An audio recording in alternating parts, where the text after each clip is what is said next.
ठंडी रोटी। एक लड़का था, माँ ने उसका विवाह कर दिया, पर वह कुछ कमाता नहीं था। माँ जब भी उसे रोटी परोसती थी तब वह कहती थी कि बेटा ठंडी रोटी खा लो। लड़के की समझ में नहीं आया कि माँ ऐसा क्यों कहती है, फिर भी वह चुप रहा।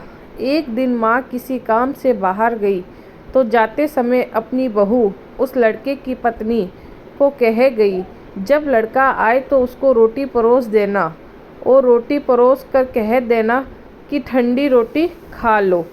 उसने अपने पति से वैसा ही कह दिया तो वह चिढ़ गया कि माँ तो कहती ही है, और वह भी कहना सीख गई।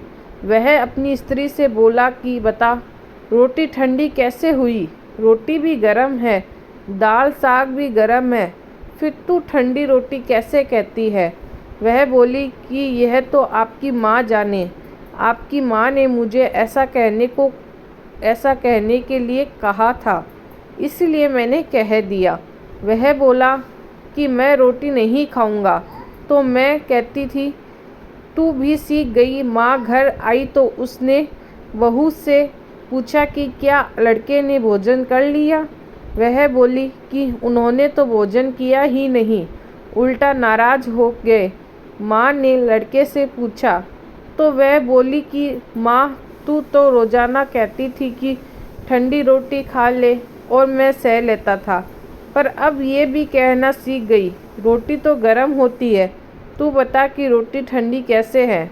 माँ ने अपने बेटे से पूछा कि ठंडी रोटी किसे कहते हैं?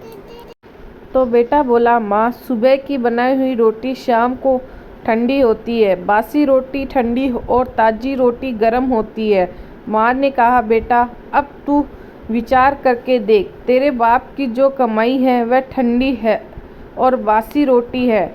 गरम ताज़ी रोटी तो तब होगी जब तू खुद कमा कर लाएगा। लड़का समझ गया और माँ से बोला कि अब मैं खुद कमाऊंगा और गरम रोटी खाऊंगा। इस कहानी से ये शिक्षा मिलती है कि विवाह होने के बाद ठंडी रोटी नहीं खानी चाहिए, अपनी कमाई की रोटी खानी चाहिए। इसलिए विवाह तभी करना चाहिए जब स्त्री का और बच्चों का पालन पोषण करने की ताकत हो। जब भी स्त्री का और बच्चों का पालन पोषण कर